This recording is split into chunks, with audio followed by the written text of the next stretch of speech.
Welcome back to LaidOPEN Podcast.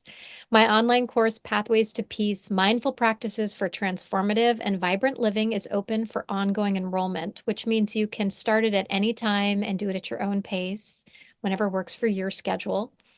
As for the coursework, you'll receive 4 weeks worth of daily videos where I teach you how to understand your nervous system and reactions, how to think more clearly and gain perspective, how to translate the ways your body communicates through physical sensations, how to identify emotions, where they come from, and what they're telling you, how to discover why you react in ways that produce shame and learn tools to manage these reactions, how to reduce your anxiety and destructive impulses, and how to diminish self-hatred when you're not your best self. You can sign up for weekly group coaching where I offer you direct support and answer your questions, and you get connected to a community of like-minded people. If you want to learn more before then, and I hope you do, you can go to my course page. It's courses.charnacassell. That's CharnaCassell.com for more information. Learn how to live embodied. Your life is about to unwind. Uncover new tools and start healing. Leave trauma and tension behind. Isn't it great, laid open? Let all your desires come true. How can you live laid open? Imagine yourself brand new. Imagine yourself brand new. Welcome back to LaidOPEN Podcast. I'm your host, Charna Cassell, and my guest today is Jessica Graham, an author, actor, meditation teacher, and trauma resolution guide, would you say? A guide specialist. I'm certified in a variety of modalities, and I do brain spotting. So, yeah. And today we're going to get to discuss Jess's most recent book, Being Sick Enough. Thank you so much for being here. It's good to see you again. So good to see you, as always. Thanks for having me. And I was thinking, because there's so much heavy material that we might touch on, I was thinking it would be nice to start with something that was more resourcing and to remind the listeners, to remember that there are things internally and externally that you can use as resources, whether it's something that feels good in your body. Jess has their dog on their lap right now. I have my dog next to me. And so if there's something, a place that feels good to recall, you can think about that now and notice how it feels in your body. And so something that maybe has you exhale a little bit, where things feel a little softer, warmer. Maybe it's just laying out in the sun. Or sitting next to somebody that you feel cared for by. And so at any point, you can pause the recording or what you're listening to, and you can take a moment for yourself and use that touch point. So hi, Jess. Hi. What a lovely way to begin. Thank you. Yeah, first of all, your book is just really beautiful. You're a lovely writer, so Thank you. visceral, and also super intense, right? I mean, Yes. so much intense description of being in a body where there's suffering, where there's pain, emotional and physical pain. And so, I just, the first thing that I was thinking about when I wanted to talk to you about your book was your writing process, in terms of how did you take care of your physical body and your heart while writing this book? Mhm. What were the things that you did to perhaps create a little more space? Well, the first thing is I didn't write the book until I was ready to write the book. I first thought about this book in, I think, 2017, that this might be the next book. And I even mentioned it to the publisher that I work with Atlantic Books, and they're like, that sounds really good. A good option. But, it was a good number of years before I actually was like, I'm ready to write it. There were a lot of changes that needed to happen in my life and in my nervous system and in my mind and in my understanding of myself before I was ready to share these stories, let alone feel resourced while doing so. And then the actual process, I was given a pretty short amount of time to write this book. I was given about 3 months. And that was intense. And yeah, I kept my client roster very light. I also didn't write on days that I saw clients. I only wrote on days that I could dedicate fully to the writing and resting. So a lot of my writing took place 1 or 2 days a week. I only see clients 3 to 4 days, but I have other things to do too in my life. So it was just a few days a week. I have a lot of like coziness in my life. I have my little dog. I have a lot of really cozy clothes and soft blankets, and I created cozy areas to sit in. I also used the method that I like is to work for 50 minutes and then to take a break for 10 and then work for 50 and then take a break for 10. And that structure really just supports me. So I just use a timer, and that's the same thing I did with the first book. And then sometimes I would find, no, I'm feeling good. I want to keep going, and I would keep going, but just depended on what I was working on. And I will say that regardless of being in therapy and using my meditation practice and all the things, right? All the different things we do to care for our bodies and our minds and our hearts and spirits, it was still really rough. I dealt with a lot of flare-ups of physical pain. There was anxiety that arose. It kind of just like free-floating. There was depression that arose, and I, worked with it using all the tools. But then what happened is the book needed a reworking. There was some miscommunication about exactly what the book was going to be. And so there was then like a pause where I was like, I'm taking a pause and then let's come back. And we came back, and the book didn't, it just got better. Like it didn't change the shape of it really. The shape changed a lot, but the content didn't necessarily change a lot. But I did have to go back into all of the content. And so it wasn't just editing. It was rewriting, it was reworking, it was reconfiguring the shape, which pieces would be included, at creating new pieces to fill in spaces that need to be filled in. And so once again, I kind of went through the same process. So when I was done writing, I was like very happy to be done. And then there was the audiobook and recording the audiobook. And that was its own, it was like going through it a third time.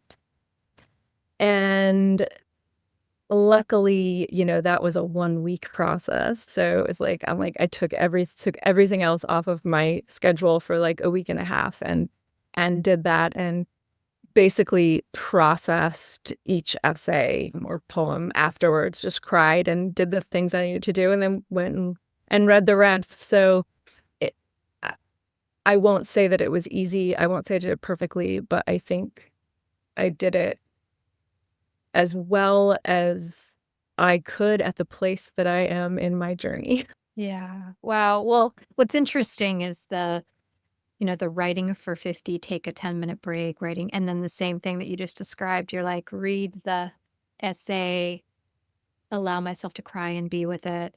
There's something so much more visceral when you're speaking the words out loud and you're embodying and you're, speaking the unspoken often, things that you kept to yourself that were silent or secret, or you feel things so much more when you perform them or speak them out loud. Yeah, So I was definitely. really feeling you. I read the book, but I also listened to the audio, and it's very visceral when you're listening. Mm. Yep. Yeah, I can imagine it'd kind of be a tough one to listen to on audio. I feel like just because of the intensity to actually have it going into your ears. Mm. Though I like that. I like that. Like I'll listen to intense books, audio book wise, but I'm just kind of stepping outside of myself and being like, oh, what would it be like to listen to this book? I recommend it. I read it. Yeah, you have a great voice. And just because we've been kind of speaking around it in broad brush strokes, it's a really potent portrait of CPTSD and how, the impact, the long-term impact and fallout regarding suicidality, addiction, disordered eating, relationships and what those end up looking like, and long-term, the impact of CPTSD on your health. Yeah.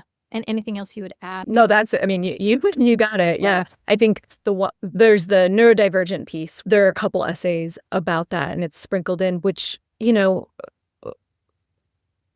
there's lots to say as far as like neurodivergence, trauma, like how all of that, works together. But I know for me, being undiagnosed autistic my whole life was traumatic. It's traumatic. And so there is that element. But I think your description I was listening to, I was like, what? I want to actually like remember exactly how you said it, because it's a really good elevator pitch for my book. Yeah, I mean, there's so much. And for a very long time, the other piece is in terms of ADHD in working with trauma, I see so much of the hypervigilance and the tracking piece. It's like, okay, so sometimes things are organic for people, meaning that's how their brain is. And then it's like it's such a chicken or egg thing of like what came first and what shapes us. And I kind of in my mind's eye, I have an aerial view of a bunch of different rivers, and how they like come together and then they come apart and and one of the things that I think is really important, and I also came to this knowledge late in life after dealing with lifetime of physical ailments, is the ACE score, the Mm. ACE research, right? Adverse childhood experiences Mhm. and how much that illuminated for you. If you could speak to Mm. that. Yeah, absolutely. So I found out about the ACE survey right around the time that I was in the process of writing, or had finished writing my first book, and I'd had a pretty significant health crisis. Had ended up in the hospital for a week, and was starting to get diagnosed with things, because I had always held off on that, because I was like, what are they going to do? I was like, of course I have this, and this. What are they going to do? And that was kind of my mentality at the time. I've since found that diagnosis for me personally, whether it's mental health diagnosis or physical health diagnosis, has been very helpful and very transformative. A good diagnosis, right? The right diagnosis is really powerful for me. So I was in that space, and I was having some significant work challenges, and I reached out to somebody to talk about that. And she's like, actually, I think you need to read this book, Childhood Disrupted, instead of worrying about this work thing. Shout out to Christine Roselle for making that suggestion, because I read that book and I saw myself in it so deeply. It's all about how adverse childhood experiences impact your health and your mental health. And the ACE survey goes through, a list of, I'm blanking on how many questions it is right now, but 10. 10, yeah. And I think it could be updated. I think there's a number of things that could be added to that, Yeah. such as, are you part of a historically underserved community? Are you neurodivergent, et cetera, et cetera. But nonetheless, it goes through questions such as, was there physical abuse in your household that you witnessed? Was there physical abuse that you experienced? Was there sexual abuse? What were one of your parents in prison or jail? Things along these lines. And I read through those questions as well as reading that book. And I was like, well, damn. Because after just four of these ACEs, these adverse childhood experiences, you are in a position to be much more likely for a whole host of illnesses and for addiction and for mental health stuff. And I have 7. And so it was like, it's just something clicked, and it actually really reduced some of the shame and self-blame and sort of like hyper individualistic, capitalistic way of thinking about life and oneself. And I recognized like, oh, it's not my fault. Like, like that, what is it? Dead Poet Society, I think, with Robin Williams. Oh, no, it's Good Will Hunting. He's like, it's not your fault. It was like very much one of those moments of just like, wow. And it's not my parents' fault. And it's not their parents' fault. I mean, sometimes I think part of the healing process is to let yourself blame and be angry at the people that harmed you. But once you understand how trauma works, you can't hang out there for very long, because you can just see the trajectory. Like, where does it begin, right? Well, and the inflammation, right? Once you start to see the connection between your acidic thoughts and inflammation in the body, and it's really hard if we don't move forward and have some understanding of how trauma occurs, that people are doing, not to excuse anything, right? I mean, I've definitely spent plenty of, sessions being really angry, hitting things and crying a lot and screaming and all the things, all the catharsis, talking directly to my parents, etc. And the level of inflammation that you can chronically live with, and the connection to autoimmune conditions, if you spend most of if you can't let those things go for yourself, like for your own freedom, not necessarily to forgive and forget. Absolutely. Yeah, absolutely. And it's I find that it's helpful in concentrated doses with a practitioner to work through the layers of blame and anger that arise, right? Because that's part of the journey. You don't just feel angry once and then you're done. You don't just think, what the hell did you do to me once, and then you're done. In the safe container with a practitioner, like for me, I had this experience a couple of years ago where I was in a session with a trauma practitioner, and we went into I ended up going to this whole vision of like being a baby and calling on an assassin. And there was this like androgynous, like really cool assassin that came in and killed everyone. Like literally annihilated every adult that ever came in contact with me, even the ones that weren't that bad. Or the ones, even the ones that were good. It's like that ended up like being what that baby needed in order to feel safe. And it was intense. And of course, I don't want, everyone to be killed, but like that process was so healing to let that level of rage and anger be expressed for that little baby that, just needed protection. Well, and it takes so much work to even get to the point where you could acknowledge that baby needed and wanted that protection, and then to verbalize it. I don't know if there was a practitioner you were confiding that in, right? Who was acting that out. And I do similar work with clients where I'm just like, whatever you can imagine, let's enact that. Like, that's what and I know how hard it is to allow yourself to even have a need.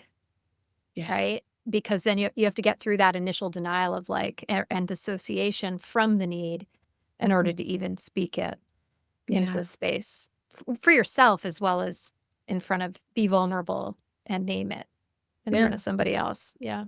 It's huge. I mean, it's what an honor to get to witness people go through that process, right?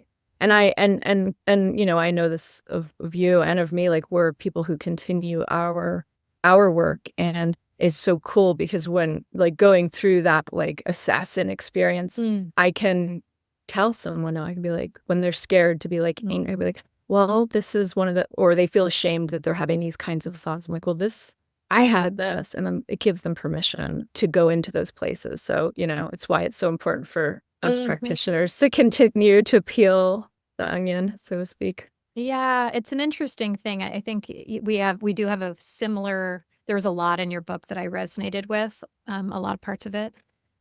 And then also a similar transparency. And it's interesting because you're going through this whole experience around um, embracing and acknowledging your neurodivergence.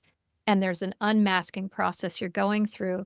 And yet my experience of you, and maybe I've met you in that place where there's a level of transparency that I think is so useful for my clients. And I measure it. I'm not as transparent with everyone, but I find that leveling the playing field, it helps with the power dynamic and gives people just like, here's an example of what it could be, right? Yeah, exactly. Exactly. And then you make good, and with working with complex PTSD, it's so individualized, right? Like for some, the container needs to be such that you don't say a thing about yourself, right? And then some, it's like the client needs to feel there's like an attachment wound healing that can happen through a different kind of interaction. So yeah, it's Absolutely.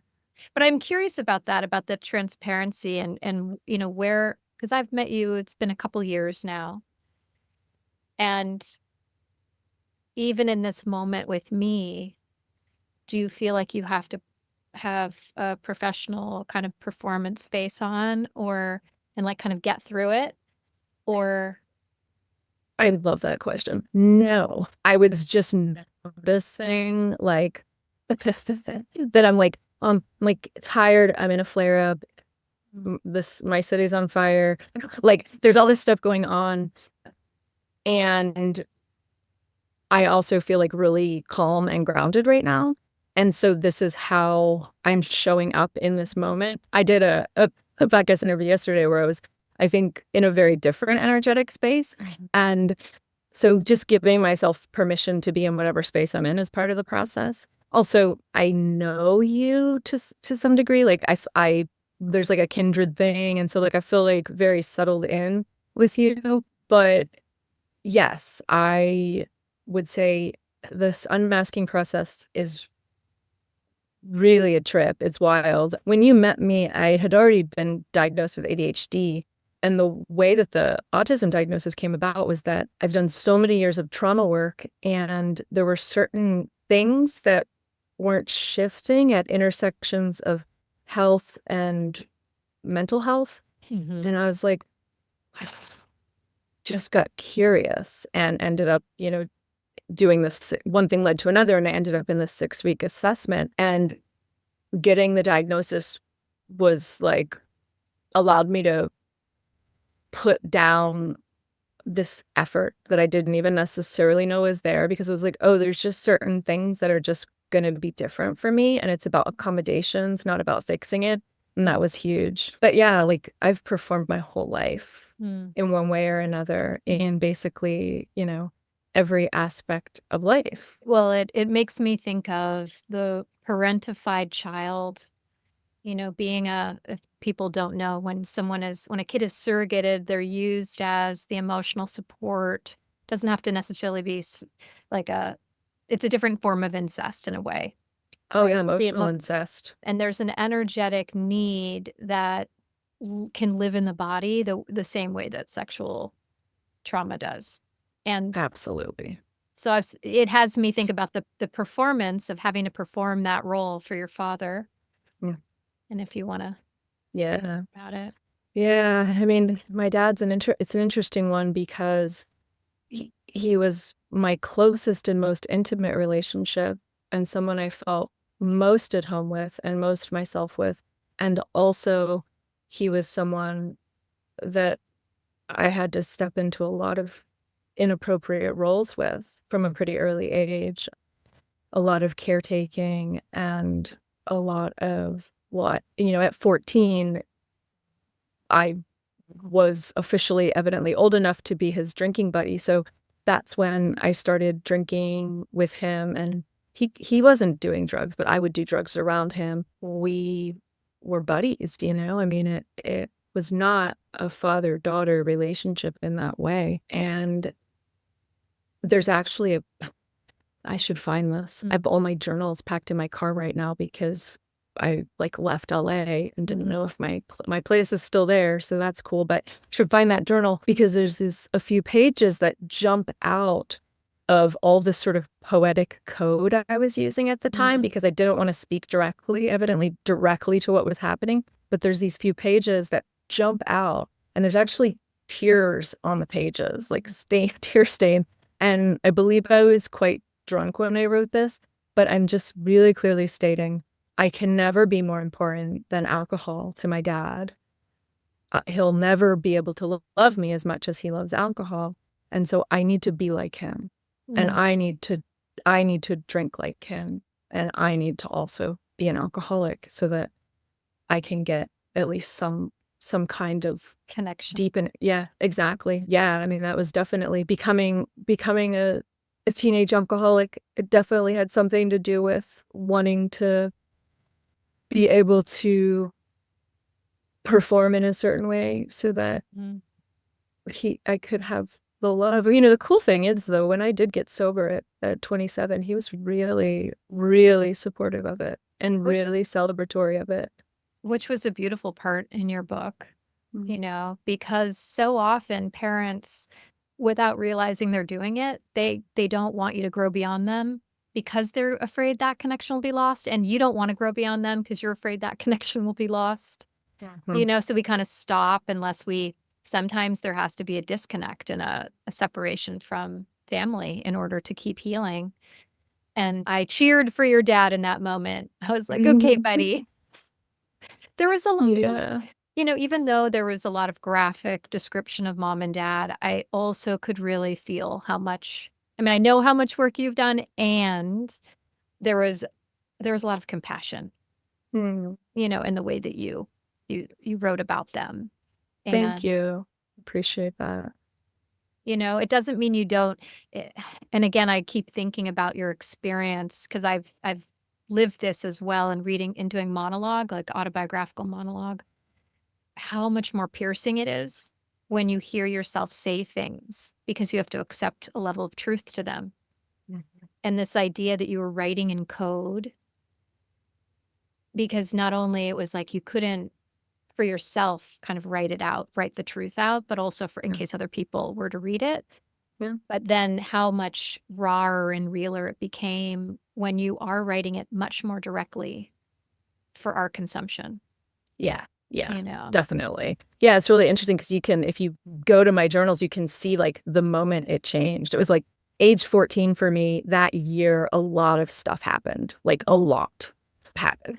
And that's when my writing went from here's what happened today to I am in the bathtub, the trees are growing through the drain, the rain comes down, I see you, we are love, I am afraid. Like, it's just like, it doesn't really make sense.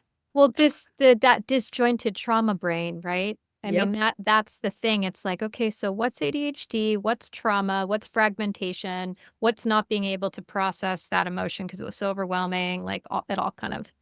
I picture plates shifting, like it's like a slow motion earthquake that's constantly happening or something. Yeah, it's a good way to put it. Wow.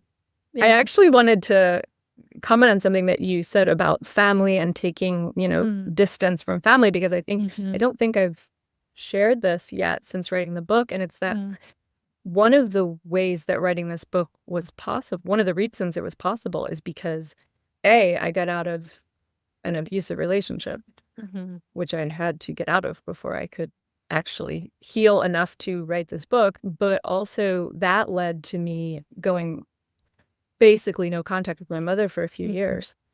And I'd never intentionally done that in that way. There'd definitely been times we were very estranged. And I was honest about it and why. And we're in touch again. And it's really, it's different. It's different. And even though, she knows what my book's about, and I've told her some of what's in there, and I don't know that she'll read it. Hmm. On the day of the release, she sent me a text saying, "Your book is the number one release in fibromyalgia and chronic fatigue on Amazon. Woohoo!" Hmm. So for her to be able to celebrate it and celebrate me, it was a big deal. And so that it doesn't always work that way. Sometimes you go Yeah. no contact and you never go back, and that's what needs to happen in some cases. But I feel really grateful that I got to write this and process so much of it and then share these secrets, because by sharing them, I'm actually getting a new experience with my mother. Mm-hmm. Yeah, it was one of my questions. I'm glad you spoke to it. And have your siblings read it? They are currently reading it. I offered for them to read it like ahead of time, but they both have a lot going on in their lives, and Right. they were like, "We'll wait till it comes." And so they're currently reading it. They've read bits and pieces. They've read a few poems, and we are very open with each other. So it's actually interesting because it's opened up some conversations. Like, for example, I don't think this is in the book, but when I was 14, the house I lived in, there was a big house fire and I was in it. We had to escape. And then the neighbors, we tried to save them, and me and my mom, we couldn't, and they died. So this came up in conversation with my sister in regard to like the book and the fires in LA.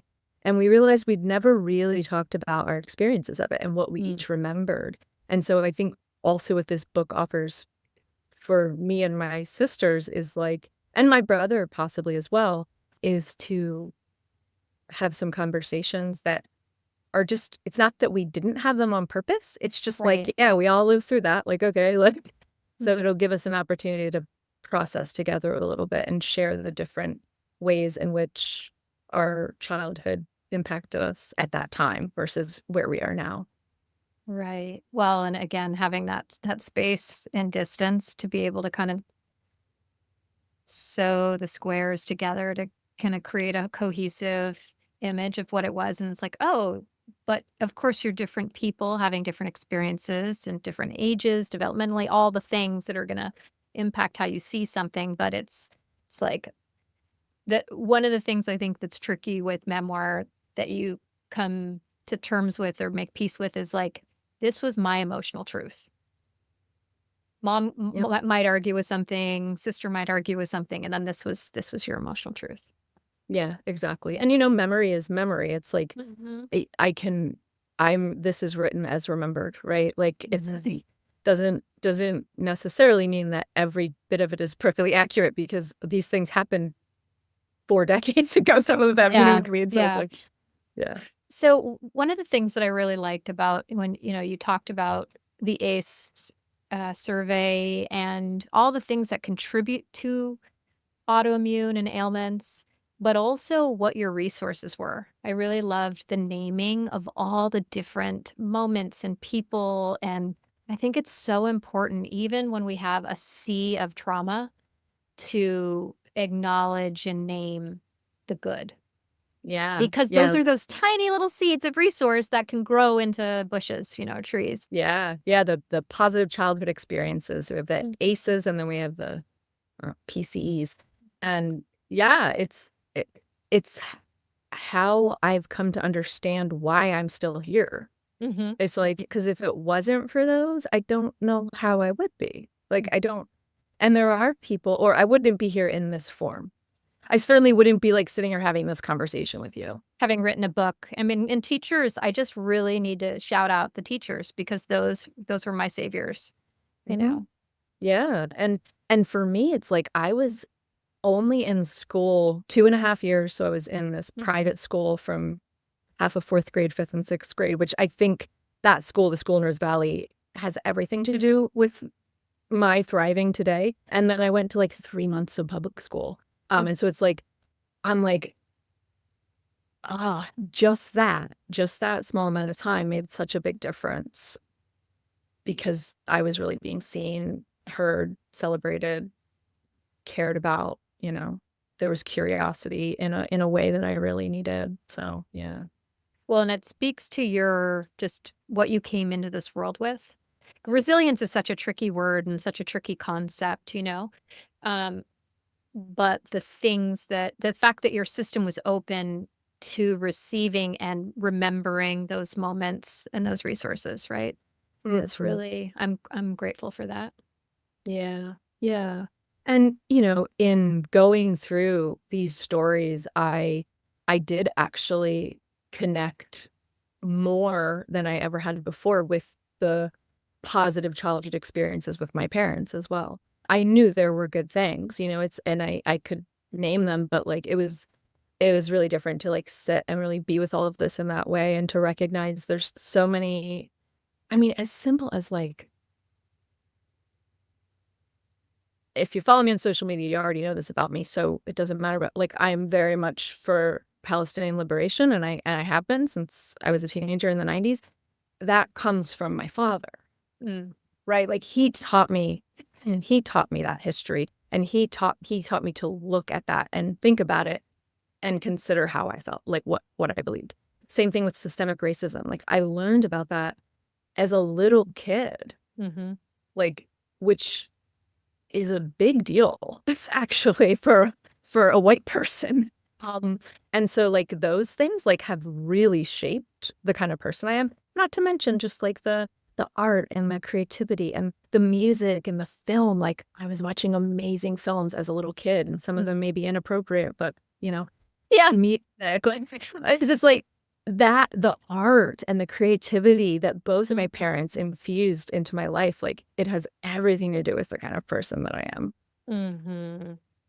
Which makes them really rich humans because you're a dynamic being, you know? Yeah. I imagine that getting to revisit those things because so often we have our inner critic and they can, they're keeping us in line, they're keeping us safe by criticizing us in a variety of ways. And often that critical voice can be a parent's voice, right? A caretaker's voice. And so again, kind of the opposite of the ACEs, the positive, picturing going through this process and how deeply healing it could be to them be like, "Oh, this actually I love the parts of me that are like my parents. I love myself even more." Yeah. Actually, I have a cool like experience with that where this was years back, but I remember like as a teenager and young adult, there'd be these moments where I'd feel like I looked like my mother. Mm. I'd be like, I'm making a face my mother would make. And it would make me really upset. Like I would be really bothered by it. And at a certain point, when I had done some level of healing and understood self-love more and all of this sort of thing, I started, when I would have that feeling of I look like my mother is inside of me or something like this, I would immediately go to I love you, Mm. you're wonderful, whatever, positive self-talk. And it also cultivated more compassion for my mother through that. And it never happens anymore. I don't have that experience anymore, which is interesting. But by kind of training it in, it changed the way I saw myself, and it changed how I thought of my mom. Mm. I'm glad you got to have that experience. And then you can kind of again, it's like draw this line back to this present moment where you're like, "Oh, and I'm back in contact with her." If I Mhm. hadn't given myself the permission to have the space, if I hadn't gone through the process of dot, dot, dot, it's like they all build on each other. Yeah, they do. And again, like I just think, I'm grateful that that's my story, and I also totally get and understand and validate people that that's not their story, because some parents it really is not safe to ever be in contact with again. Like That's it's right. not physically safe, right? And that's not my experience, and so I just, I honor and see those where, the no contact has to stay in place. Yeah, you have to really be realistic about what you're looking at, right? I always, any relationship, I'm like, okay, is there willingness, interest, and capacity to do the work for everyone to be cared for and take responsibility for their impact? And if that's not the case, bye. No, Yeah. it's just not. Not feasible. Mm-hmm. Yeah. I want to talk about pain, right? There's the emotional experience of pain and the physical experience of pain. And one of the ways that I think about pain is that it's a messenger for how to be more present, and Mm. that it's like letting me know that that I've been dissociating, or I am Mm. dissociated, right? It's a re-embodying. It's a coming back in after having had to not be in this physical body for so long for really important reasons. And so I was curious about that for you. It's like, how do you hold your relationship to pain at this point and at Mm. different points along the way? Yeah, I mean, historically, a lot of denial, self-medication, distraction, a lot of distraction with relationships and substances. I was a little kid that was always having some kind of pain or injury or illness, and I was also told, like, you're being too sensitive. It didn't make sense to the people around me, adults or children around me, that, like, something could hurt for so long. Like, if I hurt my arm, that it could hurt for, like, weeks. Mm. And so there was a lot of denial outside, and I don't think necessarily intentionally. So then that just built up inside of me. But pain also became, if I was in enough pain and it was obvious enough, then there is a certain kind of care and love and support I would receive. And so the relationship with pain was tricky because I didn't want to be in pain and I did want to be in pain. Mm. So I think, there was a moment with a boyfriend I had years back where he just, like, looked at me and he's like, Mm. "You're in pain all the time, aren't you?" And I'm like, I didn't even really necessarily know how to comprehend it, but I was kind of like, well, yeah, but it's, like, normal. He's like, no, it's not. It's not normal to be in the amount of pain you seem to be in. And that was definitely a defining moment. That was in I guess, my late 20s. But it still took another, maybe not quite a decade, but a good chunk of time before I said out loud, I am chronically ill. I have chronic pain. And definitely a while before I started treating it with anything other than meditation, because that's the next thing I did. Like, around that same time, I got really into meditation, and I'm grateful for that.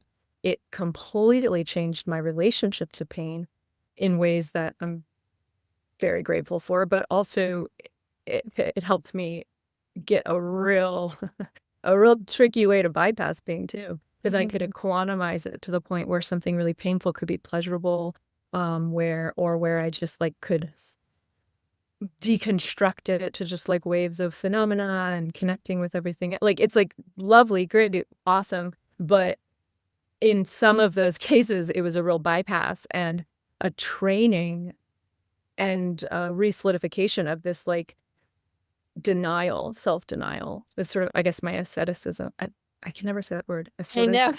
It's such a hard word. Is that as asceticism? Is that Yes, is that the word, asceticism? you know what? I have trouble with I have trouble with these same words, so I'm not going to try. It's okay. We both know what we mean. That was my phase of that. And, like, I would even increase pain during meditation to, like, purify consciousness through pain, which, again, I'm not putting that down, but I already had enough pain. Like, Right. And so, because of the level of, like, equanimity with pain, like, that's when I had a real health crisis and ended up in the hospital with my stomach bleeding and, like, really quite dangerous, because it got that bad before I was like, no, wait a second, there actually is something wrong. I'm gonna go to the hospital. Well, yeah. I mean, so the dangers, so just kind of taking a moment and highlighting the dangers of trying to there's being with, and there's also more spiritual ways of dismissing and minimizing an experience and dissociating from it. And so, we both, I think, are proponents of forms of meditation that don't mean you are disconnecting and dissociating from your body. That's right. I've used meditation to go into the center of the pain to go directly into the center, and then it kind of dissolves and becomes pixelated. And I've had these, and then the pain, it completely vanishes, and it's profound. And it's like you need to have, 7 different wrenches, right? You don't just have one. You're That's like, right. okay, right now I'm going to be with this deep grief and I'm going to sob. And then there are other times where you interrupt and you're like, no, I'm going to get out of the mud and I'm going to stop doing that. I'm going to Mhm. change my state. But one of the things I really appreciate about you is all the flavors of self-acceptance. I feel like your book truly, I mean, even though it's called Being Sick Enough, it's like self-acceptance could be the colon, because it's like each step of the way, there's a kind of looking back and going, oh yeah, that's what I needed to do then. And I built a certain muscle. And now that doesn't work for me. And this is a different label now. And you know what? I'm actually really pro taking pharmaceuticals at this point. They really make a difference in my life, you know. And so my question for you is then the other side, because I really get, and I used to be this way, very tough and wouldn't cry. And then the process of tenderizing and being gentle with yourself. Can you speak to what that's been like for you and what were some essential components of gaining that capacity? Mm. Yeah, tenderization. I love putting it that way. Yeah, I mean, in some ways I was forced, It was like I pushed and pushed and pushed and pushed until I couldn't push anymore, until I couldn't get up, literally. I don't necessarily suggest that method. But for me, that's what I had to do. And so like yeah, I got to this place where I was so limited in my capacity as far as even leaving the house that there was no choice but to get soft and gentle and kind in ways that I hadn't yet. Before that, somatic experiencing, the somatic trauma resolution stuff was really supportive of this and informative of this because it's so slow. And I was used to like, let's go fast, let's go hard, let's power through this. Somatic experiencing is so slow. And actually it's fast because it's slow. And that's what I found. I was like, wow, this actually, it resolves and heals on such a deeper level than these other things I was doing. And so that was a beginning of that softening. And then, yeah, being in a body that can't do what I want it to do, what I wanted it to do, and sort of the consequences of many years of pushing myself was its own tenderization process, hitting certain places in my spiritual practice where there was just a kind of disillusionment that goes beyond disillusionment. It's just very intense. Like that also, I had to, it had to just be like this moment. You are okay and you loved. Breathe. Like it just got so moment to moment that the gentleness and the being more tender with myself became just the automatic thing to do. And yeah, part of it was also you mentioned pharmaceuticals, was embracing pharmaceuticals and realizing that like I had been raw dogging it since I'd gotten sober. I got sober, and that's when I got sober is when I started to really recognize all the pain, and because I was not medicating anymore. And so the pharmaceuticals, whether it was, the medication for ADHD/chronic fatigue, whether it's like pain meds, whether it's, an antidepressant or something like this, these types of meds have supported me so much and allow me to have a life. Like, I couldn't have written the book without them. I don't think at this point, because I'm not willing to push through anymore. I'm not willing to suffer at that level. I've also gone through phases where I needed to step back from the pharmaceuticals because I would use them in a similar way to the meditation, where I would actually be pushing myself, doing more than I could do because of what they were allowing me to do. And I'm moving back to the East Coast after 20 years in Los Angeles this spring. And once I get settled in, I have a plan in place that I have support around to come off of some of the meds I'm on, because life is going to have a really different shape on the East Coast. I'm going to live like in the woods. and I want to see where I'm at. Mm-hmm. Mm-hmm. And then I can bring back in what I need to bring back in. And some of them I'll stay on because I know that they really, really work for me. But that too, for me, it's like an ebb and flow, and it's a self-trust. And that's what has really deepened for me over the years of working with the pain, trauma resolution, and deeper self and spiritual discovery, to just really trust myself. Yeah. That's whether it's digestive issues or chronic inflammation, and being in the relationship to seeing like what the external world as well as our internal world, how it impacts the physical body. It is absolutely a way to, I mean, I've experienced that with food, with reactivity to foods, that it's taught me about energy, and it's taught me about self-trust. And how attuned can I be?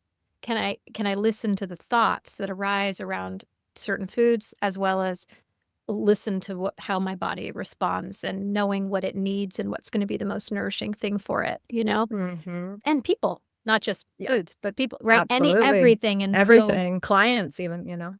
and so it can feel at times like you could potentially feel victimized, or the lack of justice in chronic ailment. And then there's also like, and it's, I don't always say silver lining, but the piece of, oh, this was my spiritual path for developing this particular muscle and capacity. Yeah. It could have happened a different way, and it happened this way, right? Yeah. That discernment was cultivated through it. Yeah. Yeah, absolutely. It's funny because just to get really current, and to also I like to let folks know again and again that there's not a graduation point. I haven't graduated, because with everything going on in the world and in my city, I leaned into a coping mechanism, which is hilarious to my teenage self to think that this would be a coping mechanism, but eating grain. I can't eat grains. I can, every once in a while, I can have a little cheat and it won't have a huge consequence, but I can't eat grains every day for a couple weeks. And I have. I ate Honey Nut Cheerios and this really good, healthy, gluten-free pizza with grains. I am dealing with the consequences now. I'm in a lot more pain than I would have been if I didn't do that. But that was what I needed to do. And it's okay. You know what I mean? It's okay that happens. And, the other thing, you said something about the thoughts and what was happening in the body as far as really attuning to that. I got one of these aura rings. And my therapist was talking to me for 6 months. She wanted me to get one. She'd be like, so did you? And I'm like, no, I don't want it. It's expensive, whatever. I had some other thing I was using. But the cool thing about this ring, and this isn't, an ad, but the cool thing about it is it tells you about your psychological stress. And I don't have a lot of stressful thoughts. I don't have, I pretty much have no negative self-talk that I'm aware, because when it happens, it's so obvious. And I'm just and that's just for practice, just years and years of practice, right? So I don't always recognize that there is stress occurring because it's subtle. It's so subtle. But this ring is showing me when I'm stressed. And it's been really illuminating. When I did my virtual book launch, not stressed at all. Engaged and relaxed. But then a challenging conversation with someone about a topical issue, stressed. Right before bedtime, stressed. I get stressed before bedtime. It's hard. I've challenges for the last, I guess my whole life, but the last 3 years around going to bed, putting myself to bed. It's not sleeping. I can sleep. It's putting myself to bed. And that's my edge right now that I'm working with. And it's based on a whole bunch of things we don't have time to get into. But the ring is showing me that when it gets to be that time, I start to get stressed out. So it's really fascinating to see where can technology come in to help with some of this stuff and help get deeper understanding and even more attunement. Well, and kind of just tying it back to the piece about the usefulness of pharmaceuticals, I think it's important to not a lack of rigidity, right?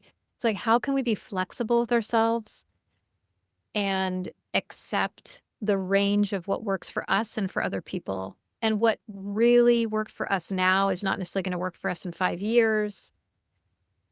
And as we're evolving, so is technology and all the resources. And, it's like certain ways we might be purists, and then other ways, how can we really take advantage of the resources around us and in Mm. us, you know? Yeah, Yeah. absolutely. I mean, it's the reason I'm so open about pharmaceuticals, about cannabis, about even it's not in the book, but in the next book, I'm sure will be AI and the ways Mhm. it can be actually, I mean, obviously there's the dark side, but how it can Mm. be positive. I like to speak to all of this stuff because I think there's a lot of people that aren't giving themselves permission to have that flexibility and that fluidity because of like, you know, preconceived ideas about spirituality or wellness or whatever. And I really like busting those Mhm. beliefs. So like, lovingly, but like, breaking those beliefs up because they're just not, it's not serving anybody. I mean, I don't know if we talked about this last time, but there's spiritual teachers, really awakened folks who feel that they have to end their lives because they're in hiding about the things that are Well, and actually there's happening. the danger of rigidity and being a total purist and supposedly not being a sexual being and then like assaulting your students. Yep. So, that's a whole topic we could get into. But, just I think it's so important that a healthy muscle, supple, right? Like how do we just keep introducing more of that suppleness and then also slowness, the value of slowness, something you pointed to. I could talk to you forever, and we need to wrap up. Is there an exercise that you would like to guide our listeners in? Yeah. I think we'll do a little bit of working with physical pain in just a really simple way. And with the caveat, we've already talked about it, you also have to talk to doctors, listen to your body, all these things. But if you're dealing with chronic pain and it's chronic and you're doing everything that you can do to work with it and there's not actually damage being caused, it's just that's your reality. I find this to be very helpful. So if you're experiencing some sort of physical pain of whatever, wherever on the scale, you can bring your attention to that sensation and see if you can separate it out from any of the thoughts regarding the sensation, letting go of the idea of it being pain or bad to whatever degree that's available, moment to moment, and start to get really curious about the actual qualities of the sensation, the temperature, the size, the shape, movement. Is it throbbing? Is it expanding? Is it vibrating? Just getting really curious about those sensations and especially tuning into the movement and change in the sensations, the kind of flowing quality, even if it's really slow or really kind of like grindy. Noticing that sensation is moving and changing. It's not solid. It's not permanent. And then just coming to the mind and giving yourself the message with whatever words are most supportive for you, giving yourself the message that you are safe in this moment. And I'm closing my eyes right now, but it might feel safer to have them open depending on you. Just giving yourself the message, actually saying inside your mind something along the lines of, you are safe.